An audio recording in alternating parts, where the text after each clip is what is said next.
Thank you very much. I'm going to keep it a bit informal. I give lectures on Sudan to a variety of audiences, but I'm very excited to be able to also have so many Sudanese here today.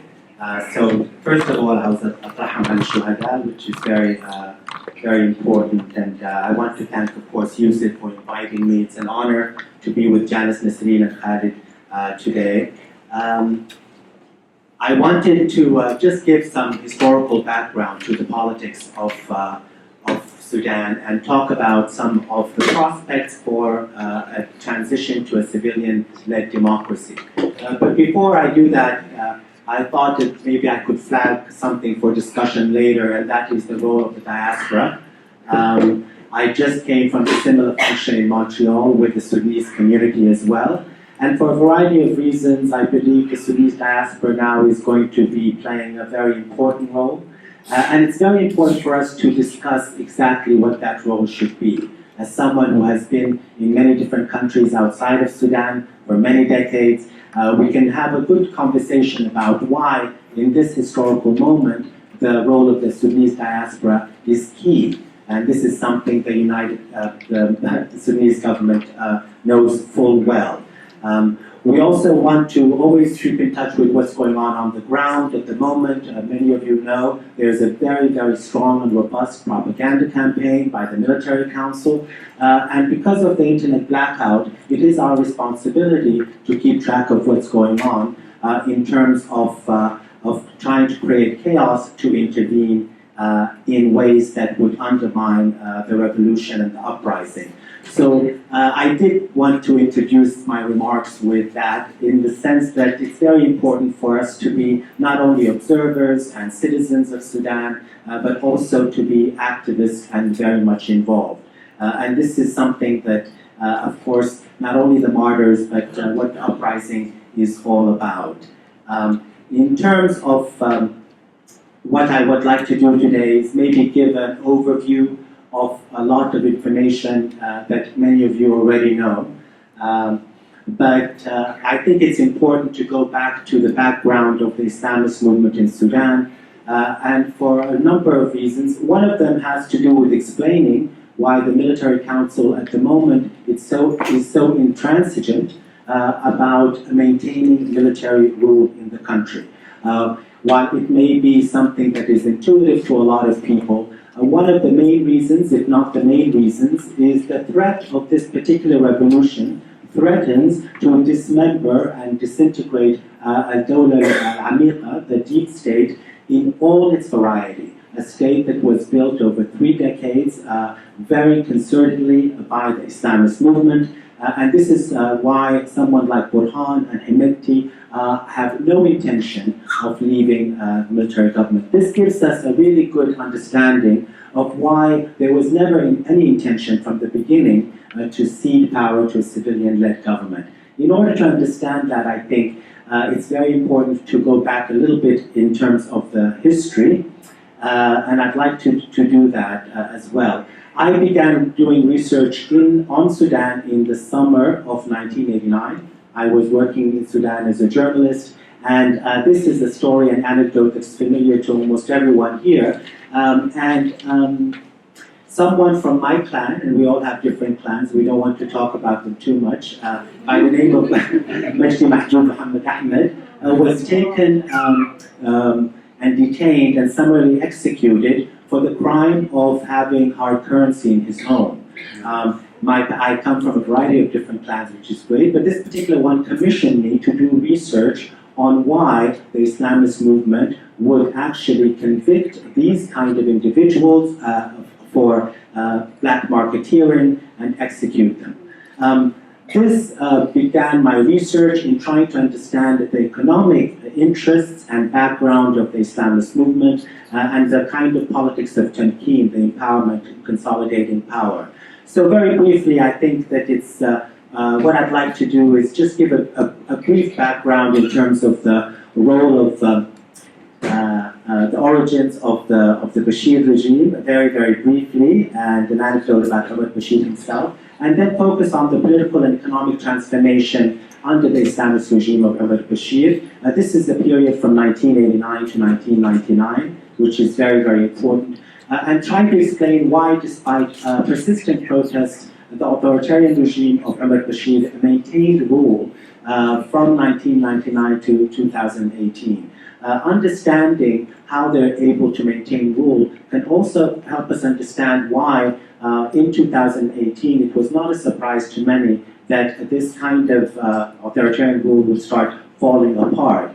And I'd like to focus on two important actors that I think are very important, that were mentioned by Yusuf, of course, and I'd like to have a discussion around them as well. The youth of the country.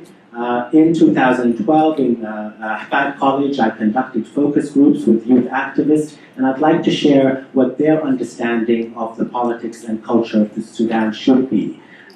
It was a surprise to me, but it really helps us understand what is behind the kind of vision, Sawrat al-Wa'i, this consciousness among youth. What are the kind of contours? What do the Sudanese youth want in the context of what Professor Brody mentioned in terms of the social and economic changes? I also want to emphasize what the Sudanese Professional Association has done. Yusuf outlined its membership. I think it's important to speak about its origin. And the reason for that is I think the success of the Sudanese Professional Association has made it a victim to external powers. That is the blueprint that the Sudanese Professional Association started to elaborate as early as 2012, and I was with some of them at the time. The sustainability of protest, how to sustain it, how to expand it, how to mobilize people not only across social sector but across region. Its sheer success over these many months, 6 months, has made it a threat to our neighbors, and particularly, of course, the North countries in Egypt. And this is a very important aspect of what we need to discuss, and also helps us understand whether there is a possibility towards a transition to a civilian democracy, given the influence and intervention of external actors. And here, of course, we need to discuss the role of Egypt, Saudi Arabia, and the Gulf as well. All of this you know. Of course, I just wanted to emphasize it for discussion. The rise of the Omar Bashir regime in 1989 began, as most of you know, as all of you know, in terms of a lie. And that is that it was, of course, led by Omar Bashir and Hassan Turabi, but Hassan Turabi went into prison, which is just for a few days at the time, as a form of deception, which is really important to keep in mind. But I always go back to this particular history to emphasize that at no historical moment was the Islamist movement or the National Islamic Front the most popular of the political parties and factions. As you know, following the popular Intifada in 1985 and the elections of 1986, the National Islamic Front did register it did win the third most votes of the other political parties, the Ummah and DUP, but it's very important to understand why the coup took place in that particular time on June 1989. And as many of you will recall, it was for two important reasons. One of them was that there was a pending agreement on freezing or at least delaying the implementation of Islamic law, of Sharia, which is very important. And the other issue was that there was also a possibility of a peace agreement with South Sudan. And so from the very origins, the Bashir regime really was a coup not only against the majority of the Sudanese people and their democratic aspirations, but it was a coup also against the peaceful and resolution of Sudan's biggest problem over these many decades, and that is the civil conflict, which is very important. That background helps us understand really the intentions and the rise of the Islamist movement in Sudan that I would say has never been amenable to any form of popular participation or democracy. But really, in terms of understanding the transformation, social and economic, we have to return to the policy of Tamkeen or the al-Mashru' al-Hadari of the National Islamic Front. And without detailing it too much, because I know this is something that all of you are aware of. It's important to recall the principles that Hassan Turabi and particularly Ali Osman Taha conceived of in terms of consolidating political power. And the reason for that is that it is this kind of policy, the policy of Tamkeen, that the uprising has stood up against and is intent on dismantling. The first one, of course, is the policy of using the state itself as a form of patronage to build patronage networks. That becomes really important. The state itself becomes a tool of wealth accumulation and the transfer of assets from the economy of Sudan to a small elite of Islamist loyalists, which is very, very important to emphasize. Another element is really the Islamicization of the bureaucracy. You had, of course, at that time, the expulsion of civil servants, professors, and their replacement by Islamist stalwarts or loyalists to the National Islamic Front, which is really important. It was also at this time, and this is why it's important, where not only were unions, trade and professional unions, suppressed or eliminated by the regime, but co-opted into the National Congress Party, or what then became the National Congress Party. So you had a real monopolization over these kind of independent, formally independent civil society and unions, which becomes important to keep in mind. Another element that is key and has come to haunt, of course, those who aspire to democracy, and it was a very, very concerted effort and part and parcel of the policy of Tamkeen, of course, was to develop a parallel security apparatus. From the Popular Defense Forces early on, right after the coup, that becomes very, very important. Of course, the National Security Intelligence Services.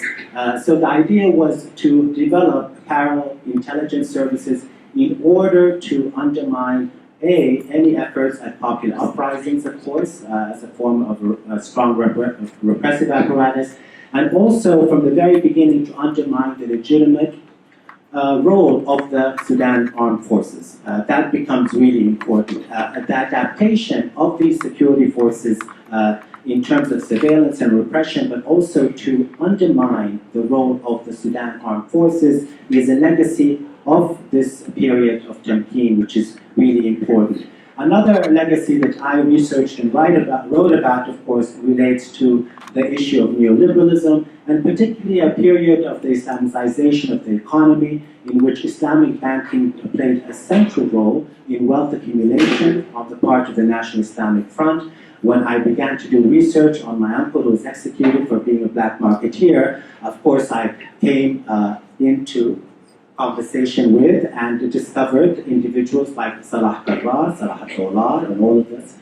So the idea at the time was to, of course, repress any activity in the private sector and the informal economy in order to build an Islamic economy that was, to, long story short, essentially funded in a period of the oil boom and from the remittances coming from Sudanese abroad and also investments coming from the Gulf.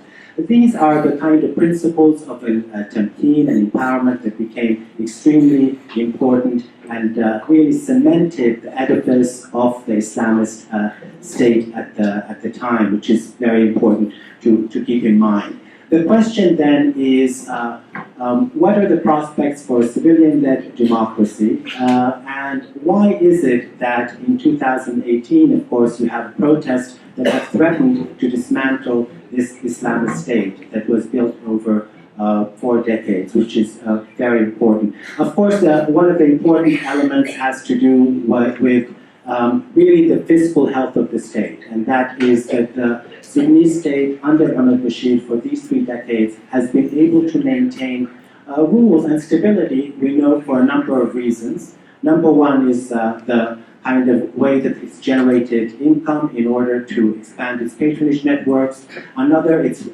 very important element is that it's relied on dividing the opposition, not only through repression, but as you know, through the national dialogue in 2014 and even before, co-opting political parties into the government. That is a very important element of how authoritarianism has persisted in the context of Ahmed Bashir's regime. Another, of course, is the kind of repressive apparatus that I spoke about, the adaptation and increasing what is Sudanese like to call the parallel state rather than the deep state. And that is really important to emphasize that there is a parallel kind of security apparatus which is really important. Another element has to do with the support from outside actors. So in terms of trying to determine whether this particular military regime will fall, we do want to look at these factors. To what extent can they generate funds in order to expand and fund their security apparatus?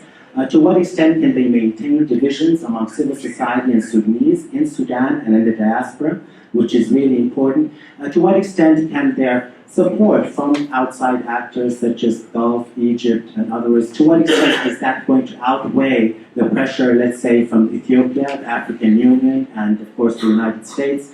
And to what extent will there be a cohesion in terms of the security apparatus between Hemeti, for example's militia, the RSF, and other security forces such as the NISS, and of course Qatay Brazil and others. So these are the core elements that are really important to keep in mind in terms of moving forward and understanding what's going on. But there are these two elements that was something that was not predicted either by those who work and study why countries like Sudan and the Arab world and elsewhere persist in their authoritarian rule that I just outlined for you. And something that was, and this is worth discussion, did not really occur to the Bashir regime, or I would say to a lot of Sudanese as well, and certainly to the outside world.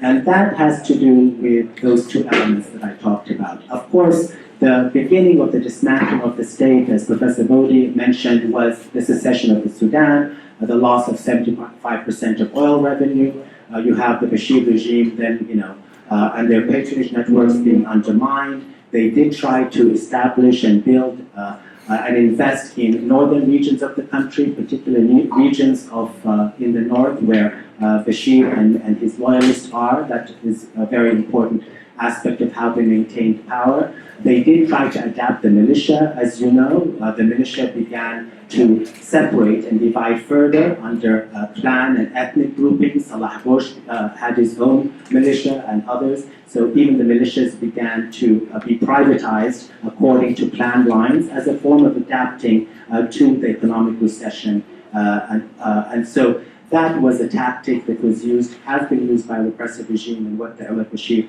regime also used. But what I'd like to emphasize is what was emphasized to me when I was in Sudan, and that is really the new consciousness of the Sudanese population. I think Professor Bodhi outlined some of the social and economic changes that underpinned that. But there are a couple of things that I think for us as Sudanese in the audience, it's worth discussing. And that is, how is the younger generation different from the older generation? When I had a focus group with young activists as early as 2012, they represented young men, young women, and from every part of the country, from Darfur, Nuba Mountains, Tazala, the east, of course, Khartoum, and elsewhere. And they were, as a researcher and also Sudanese, it's always interesting when you hear something that that surprised you, because immediately you'll know it's significant. One of the things that surprised me was not a discussion of inter-ethnic conflict, but really a discussion of the deep racism in Sudanese society. I know as Sudanese, certainly I growing up, this is not something that we like to talk about. Al-Unsuriyya, that something happens elsewhere. We have Qabaliya, we have all these other things, but we certainly don't have Unsuriyya. But when you have young people from Darfur, and especially the Nuba Mountains, articulating that one of the biggest problems was racism, that has to be resolved. That was really number one. Another thing that these youth activists really emphasized was that the nationalist ethic, the nationalism of Sudan had disappeared, had eroded, and that it required a great deal of work and energy in order to have a new national consciousness for a new Sudan. That was really important. The role of women, of course, is part and parcel of that in terms of gender equality. And I think Professor Bodhi articulated it so well, and I know Nisreen may talk about it. But this issue of resolving issues of race and resolving issues of the absence of national consciousness becomes extremely important for a young generation that has grown up in the Great Khartoum area in a capital that is demographically different from the way that we grew up in those early years. So that, I think, is a really important element. There are also weaknesses of the youth movement, and this is why it's very important. On the one hand, we want to, of course, and there is nothing, I think all of us, we were talking earlier, the sense of pride that we have in terms of the sustainability and the action of youth and the sadness of the martyrs who are young people is very important. But we also want to understand what are the weaknesses of the youth movement that makes it amenable to co-optation by the military council. Number one, youth organizations in Sudan are very allergic and do not want to form political parties. They feel that that is something that it should be left up to the older political guard, even though they're very suspicious of the opposition, the conventional traditional opposition. So the reluctance to actually form political parties is very, very important, and it's open to question. Another really important issue that's happening today, as you know, is that some youth leaders have decided that the FFC, the opposition, is an umbrella group that does not represent them. We have already certain divisions being promoted also by certain individuals, and one of their critiques and criticisms is basically it's not representative of the youth. Now the question becomes, should there be youth representation for activists that are also not interested in an ideological or programmatic vision? These are youth activists that I spoke to and others. Part of their strength is that they are not interested in old guard communist philosophies or Islamist philosophies or Saudi-Nadi's Ummah, but they shy away and refuse to really engage in a programmatic program. Yet they want representation. This is, of course, means that they're very strong in terms of street protests, but it makes it difficult to translate that kind of activism into a political program and opposition. This is what's happening now in Sudan as everyone is fighting for unity, which is really important to keep in mind. I want us to have a serious discussion about how one can actually include youth activists in these groups into the umbrella group of the opposition. That's really important. Another source of real remarkable kind of emergence of that has made this successful is the Sudanese Professional Association itself, that I think is really important. By 2012, as I was in Sudan, already you want to give, when I'm tweeting, I always try to tweet the Pharmacists Union in the Sudan. I think for those of you who know who really has been doing the work, of course, the Sudan Professional Association was orchestrated, and of course, as academics like to do, the University of Khartoum professors did, of course, draft one of the earliest programs for the Sudan Professional Association. But those of you who know Sudan well and know, as Professor Bodhi and others will mention also, the kind of deep health crisis, the economic crisis, I'm not going to detail all of it here, except to say, of course, that when you have a country spending over 70% in military and intelligence, less than 3% in education and health, it is who is in the front line? It is the Central Doctors Union, it is the pharmacists who on a regular basis see patients who actually are not able to be taken care of. This was a very concerted kind of activist. It began as a kind of service delivery-oriented association. But it quickly theorized something very different, and that is how, in the context of an authoritarian regime like Omar Bashir, how do you start constructing, informal, or let's say parallel unions, parallel associations in the context of the repressive regime of the state. And of course, what they did is they went underground, and this is why you didn't see the personalities till much later. The idea was to coordinate protests and to coordinate organization, but not to actually announce who these leaders were. The combination, I think, of youth activism and the SPA is really something that distinguishes the Sudanese uprising from all the other uprisings in the region. And I think that it's worth mentioning the kind of calculated work that had been conducted over the years. So when I'm interviewed, often people ask what happened in December 2018. I think all of you know that this was a combination of many decades of protest. This is why I begin in 1989. 2011, when I was there with Garifna and Sudan Change Now, they begin to organize, of course. Women start protesting in the University of Khartoum 2012.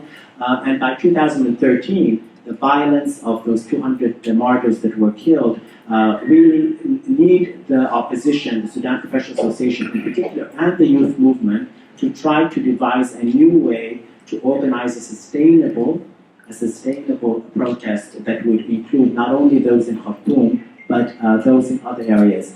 I want to always remind you of all the work that has been going on since 2011, including the work on issues that are central to Sudan, and we have to talk about, and that is, of course, the important wars in Darfur, Blue Nile, Nil al-Azraq, and Southern Kordofan, which is Nuba Mountain, which is really important.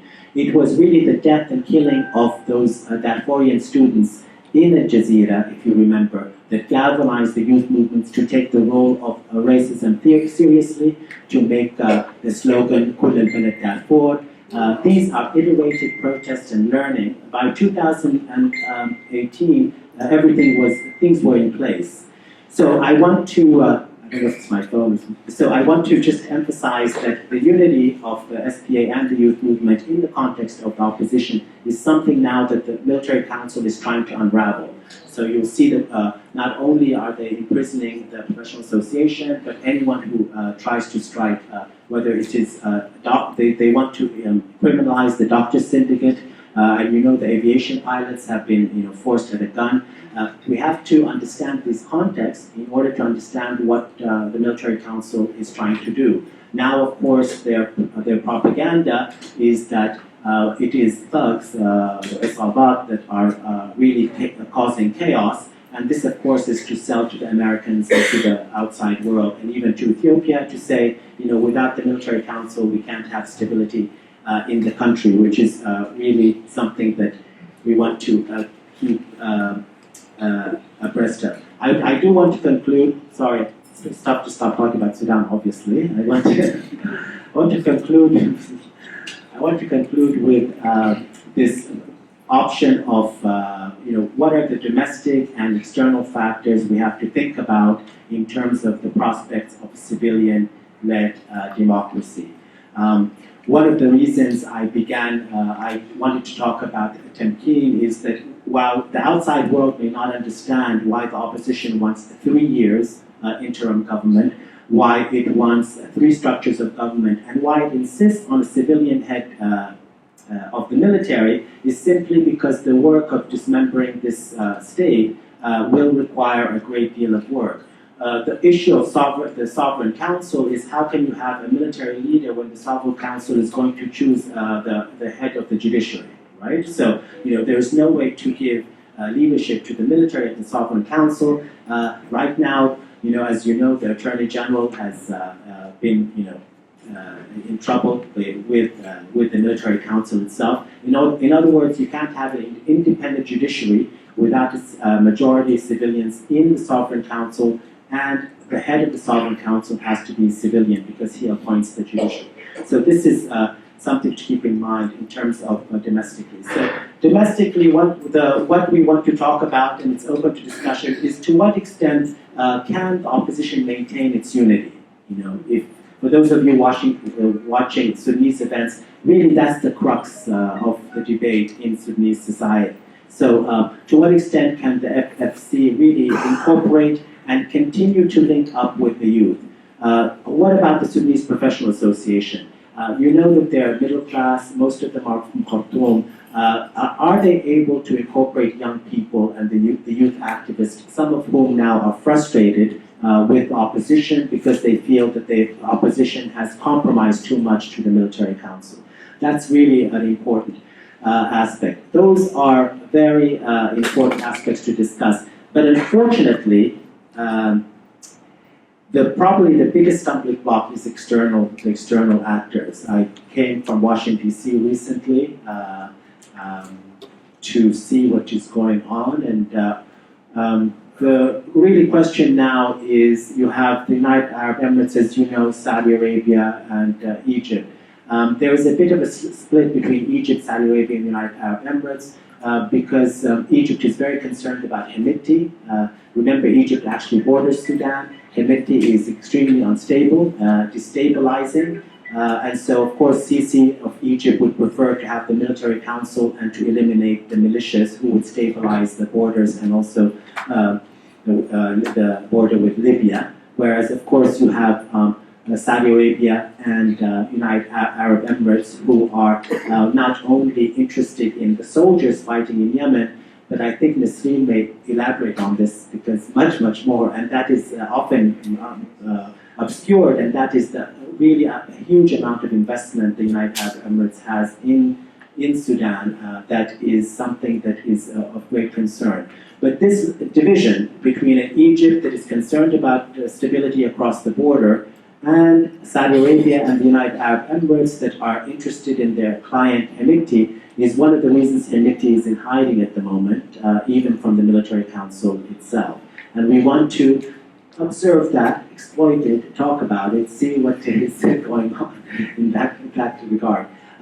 The other aspect, of course, is the African Union and Ethiopia, which is really important. I think that my students like to critique the African Union for a variety of very good reasons, but there's also a good reason why we can actually work with the African Union and with Ethiopia. One of the important reasons is that whereas the Arab world and many see Sudan as an Arab country, in political science terms, or at least in terms of democracy, I think we should really focus very closely on the African continent. I'm going to be self-critical and say that we in Sudan have not done that, and we need to really take that seriously for a number of reasons. First, because we're Africans, and second, and even more importantly, because the history of political transition from authoritarianism to actually civilian government is much more successful in the African continent for a variety of reasons. One of the simple reasons is the arms trade in the Middle East region has made authoritarian regimes extremely robust. In the case of African countries, they have been able to transition to democratization, which is really important. That kind of wave of democratization in Africa in the 1990s held the African Union to change its mandate to oppose military coups. And this is why they were able to suspend Sudan from the African Union. And so even though the opposition, understandably, if you speak to the SPA, the youth activists are very careful about any foreign intervention, But I don't think it's their responsibility to have to negotiate both the military council and external actors. Okay, so those of you who know the activists, who know the SPA, they cannot do everything, and this is something that the diaspora has to really take very seriously. And I think a lot of good work can be made in that regard. So focusing on the African Union as a mediator is very important. So let me stop there, and I talk a lot.